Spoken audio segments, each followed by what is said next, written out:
Real quick, before we hop into today's video, just wanted to give a quick shout out to today's sponsor, my wallet. Hey guys, welcome back to the channel. Unfortunately for today's video, I'm not going to have any of the cards on screen or anything, no big editing, as I am a little bit behind schedule editing my next video for you guys, which is going to be opening my almost entire case of OP14, right? 10 boxes. So stick tuned for that. That will be here soon. But unfortunately, I'm just a little bit behind schedule. Like I said, I recently have started preparing to DM a D&D campaign, so I will be doing that on the side. Let me know in the comments, by the way, if you guys would like to see that, by the way, as I wouldn't mind trying to get that either recorded or streamed or what have you. But yeah, that's something that I'm doing right now on the side in addition to One Piece, right, and my YouTubing editing. So just let me know if you guys would like to see that. But because of that, my other video is a slight bit behind schedule. As such, this video will be pretty minimal editing, but yeah, it's just going to be some gameplay where I took Black Crocodile, which I finally got to build, to locals, and I got to play against Blue-Purple Luffy here. So this is a custom leader from Atakai TCG, but it is Black Crocodile. I just was playing this because I didn't have the alt leader yet, which I do now. So that is why I have that instead of the regular Crocodile. But yeah, I just wanted to get you guys a quick video in, make sure that you had something for this week while I finish up. Hopefully that video will be getting here like early next week, maybe Monday or Tuesday. At the latest, I would say Thursday, but I would like to get that out as soon as possible. In the meantime, I'll just get you guys this video. So here we're playing against Blue-Purple Luffy. This was like round 2 or 3, I want to say. And I'll go ahead and get right into it. Here we got the going second curve. We won die roll, and I just took my curve because I'm more comfortable with it. And so Blue-Purple Luffy is going to pass. We're going to start off with our Miss Valentine search here, looking at the top 4. We're going to grab a 2K and send those 2 Mr. 1s and the Mr. 2 to our trash. And so looking really good if he plays the Zoro Juro here, as we have a Mr. 2 in hand to play out one of those Mr. 1s with on our next turn with our leader ability. He's going to swing in for 6. We're going to take that first one, and he's going to play out the Zoro Juro, which is nice for us. So we're going to go to 4 Dawn, and we're going to immediately, after we draw our card for turn, going to use it to play out the Mr. 2. And then we're going to use the leader skill, KOing that Mr. 2 to make his Zoro Juro minus 10 cost for the turn, and then trashing 2. Mr. 2 is going to trigger on KO and play out the Mr. 1 Daz Bones. Mr. 1 can rest any 0 cost character, so we're going to rest the Zoro Juro and then swing 5 at it with our leader, and he's going to let it go, and we're going to pass turn back to him. And so that's really nice for us, being able to shut off not only a body but a ramp. And then unfortunately, because we have the Daz Bones out, which has 6,000 power, his It's to Die For will ramp him to active Dawn anyways. So he's going to put 1 on his leader, swing 7 at us, and I believe we're going to get 2k, 1k out of this one. Yep. Sending down the other Mr. 1 in our hand. And then he's going to just pass turn with 3 open Dawn. So probably holding some open for counter events. Possibly Thunder Bagua was something that I was considering. And so here we have 6 Dawn total. And I think I just decided to swing a bunch of like little pokes at his hand, try to get cards out of it. And so we're going to start off here by putting 4 on our 2k Miss Valentine and sending a 6k at lead. He's going to give us a 1k Nami. We're going to send another 6 with our leader, and he takes this one. And then finally, we're going to swing a 7 with Daz Bones, which he's going to 2k out of with Otama, and we will pass. So now he's going to draw for turn. He's at 2 life now, and finally goes up to, I believe it is 9 Dawn now, thanks to that It's to Die For. So he's going to send a 6k at our leader. We're just going to 2k out. And then he's going to pay 8 here and play out the Goldie Roger, I believe, which in hindsight, this should not have actually buffed his leader to 8k because of the fact that he has 1 Dawn in his Dawn deck still, so neither of us are at 10. And so because of that, he just has a big body on the board, and I am now at 8 Dawn, which means I can play out the Crocodile. He's going to 1k counter out of our 6k swing because he has to respect it. And so now I'm just going to go 8 and freeze the Roger with my Crocodile and then draw a card because it has 8 cost or more. And then I'm going to go ahead and, even though I froze the character, KO the Crocodile to trash 2 from my deck and play it back out from trash by trashing a card, just so that I can cycle cards out of my hand that I don't need. So I think we're just going to get rid of a blocker here. Yeah, we're going to get rid of the Babe just in case we see Robin, or excuse me, All Sunday off of the top of the deck. Crocodile is going to target the same Goldie Roger and then draw another card. And then we're going to pass back to our opponent here. Our opponent only has like 3 cards in hand right now, which is pretty nice. He gets his first leader effect of the game, grabbing a Gum Gum Giant and then stacking the other cards to the top. Thinks about it for a second and then leaves him like that. So he's going to add the Gum Gum Giant and draw for turn, going up to 10 Dawn here.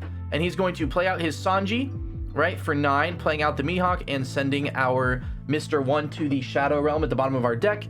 and then his Goldie Roger cannot attack, so he's just going to swing for 6 with his leader. We're going to 2k out with Miss Wednesday, and he's going to pass it back to us. So now we are finally at 10 Dawn, and luckily we do have another Crocodile in our hand, so I think that would be the next best course of action, considering we don't have a Miss All Sunday to fill up our board again. So I decided to go ahead and go for the Crocodile here. First, I'm going to swing a 6 with my leader just to make him respect it. He's going to give us a Bon Clay. We're going to send 10 with our Crocodile. He's going to take this one, which is nice because he would have had to give us 2 cards. And so we're going to KO that Crocodile with our leader to make his Drekio Mihawk minus 10 cost. And then we're doing Crocodile. We don't do leader ability to trash to, just the minus 10 cost. We're going to Crocodile, pitching out a Hakuba to make it to where his Goldie Roger cannot attack, and then draw a card. And then we're going to pay 8 here to play out our other Crocodile, freezing that Mihawk, and then drawing a card again because he still has a 0 or an 8 or more cost character. And so at that point, we're going to pass with our 2 Crocodiles up, 1 Dawn up for our 4K counter event, right, being Ground Death, and 2 of his bodies are frozen. So he is going to pick out a 2K here, being Uso Hachi, and then stack the rest to the top, and then go back up to his normal 10 Dawn. He can only swing with his leader and his Sanji at this point. Now he's going to play out another Sanji for 9, and then reveal the top card. It's going to be a Goldie Roger, so he's going to be an 8K leader now. He's going to swing for 6 with his leader, and then I'm just going to use the 4K counter event. I don't think I have any 2Ks, so that's whatever. Or no, he's an 8K leader, so that's why I went with the 4K. He's going to swing for 9 with the Sanji, and I'm going to take that one going down to 3 life. So he's got 1 life and a full board of giant dudes, and I have 3 life and a board of 2 OK dudes. We're going to go with a disappointed here, trying to find a Crocodile. I don't find it, so I think we just end up taking the Mr. 5, right, to be able to start filtering our hand a little bit and establishing a meaningful blocker that could possibly swing on the next turn. So I'm going to do that. I'm going to grab the Mr. 5 here. And notice how many cards our opponent has in hand here, guys. He only has 5 cards with 1 Dawn up, which means he can do 1 Gum Gum Giant. Oh, there go my AirPods. 1 Gum Gum Giant or 1 Gear 2. Either way, he's going to have to give me 2 cards out of hand if I swing either of these Crocs. And once I swing the first one, that means the next Croc is going to demand like 4 cards, or I think it's 3. But yeah, we're going to put 8 on our leader and poke in at 8, right? And here's something to note for our blue-purple Luffy player. He forgets that his leader is an 8K because earlier in the game, it wasn't, right? When he played this Roger. But now that he's played this Roger, he was at 10, so he's an 8K leader. I swing 8, just trying to get a single card out of his hand. He gives us 2K, 1K, which means that he forgot that he was at 8, right? He thinks he's at 6 right now, so he thought he had to get up to 9, and he didn't. He was already at 8.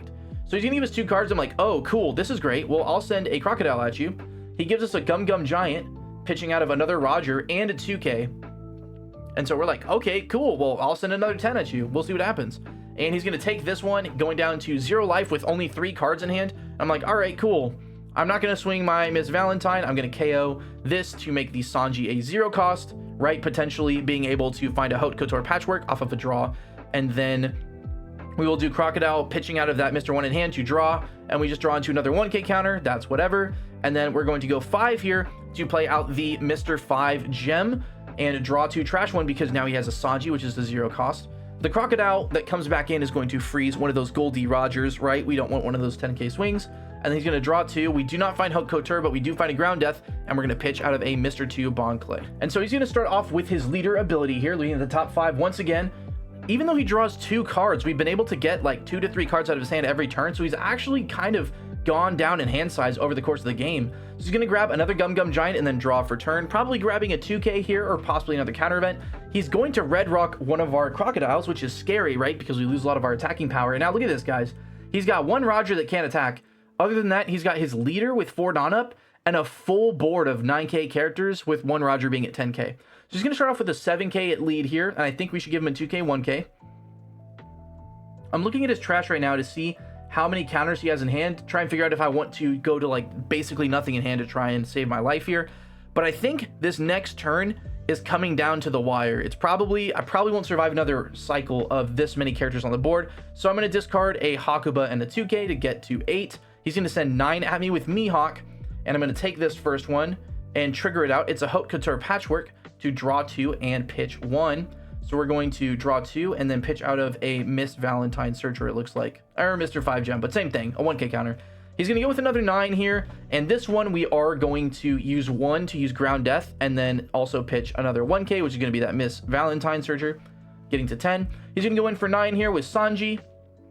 I'm like, okay, I have 2 life, he has 2 swingers, there's no threat of me dying here, I'm just going to take this hit. And so there it is. I draw into another 2k, so we're totally fine for right now. He's gonna go 10 with Roger, and we should just take the 10. He goes 10 at the Crocodile though, which is interesting because Crocodile is any KO, right? So I just bring Crocodile back, pitching out of the Mr. 1 to negate a swing that doesn't matter, and then draw a card, right? So I cycle out of that Mr. 1. We draw another Crocodile, which would have been nice last turn, but unfortunately it is way too late for us to play that now, and then we are going to draw for turn, drawing into a ground death, which is also a little bit too late. So now I'm looking at my hand and his hand. He has 4 cards in hand, guys, with only 3 Dawn up. So I'm thinking he's got a bunch of big counter events, so there's no reason to do like 2 big swings. So instead, what I decide to do is I decide to try to swing in for the minimum amount that I can and get as many cards out of his hand as possible. And so here I'm looking at it. Originally, I think the math that I was thinking about was put 4 on Mr. 5 and go for 10. He probably gets to counter out of that.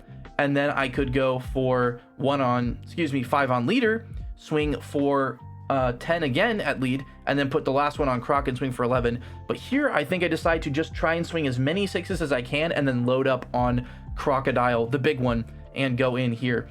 And so here I decide to put 4 on Miss Valentine and go 6k at lead, only asking for a 1k, but guys, that 1k is 1 out of 4 cards out of his hand, and now 25% of his hand is gone with that 1 swing. And with that, I put 1 onto my leader, I send another 6 at his lead. He's going to give me a Gum Gum Giant for this, which means that his hand has no counter in it at this point. And losing to Dawn here, he's going to go down to 3 cards in hand. I'm like, okay, cool, that's whatever. I'm going to swing for 6 with Mr. 5 here, ask for another card out of hand, right? Almost swinging with the Crocodile, but I decide not to. So I go 6 here with Mr. 5, ask for another card out of hand, and now we've already gotten rid of half his hand. He has the Nami, which is 1k, and I go in for 15 here. He Gum Gum Giants, drawing 2 more, and he's not going to find another counter event, so that is going to be the game. So very close game here with the blue-purple Luffy, right? Building a super huge board really fast, but we were able to stop just enough tempo to be able to squeeze out the last bit of that damage. So that was a good game to my opponent, very well played, and I hope to play against you again. And just one thing to keep in mind of, again, right, when you're playing blue-purple Luffy or red-purple Roger, or even Ace, anytime you buff your leader, if you're not going to use dice for it because of whatever reason, that's cool, just don't forget it, right? So very good game to my opponent, very tough played. Thank you guys so much for watching today's video. If you like today's video, please feel free to drop a like down below with that thumbs up button. Hit that subscribe button so that you support me and the channel, as it helps out a ton. And hit that notification bell right next to it so that you never miss an upload, post, or stream. In addition, you can share this with your friends by using the curvy arrow, and leave a comment in the comment section down below saying what you did or didn't like about today's video, or anything that you would like to see in the future. Also, on that note, do feel free to leave a comment if you'd be interested in seeing that Dungeons and Dragons campaign that I was talking about. And with that being said, guys, I think that's it. So I will see you in the next video. Have a good one.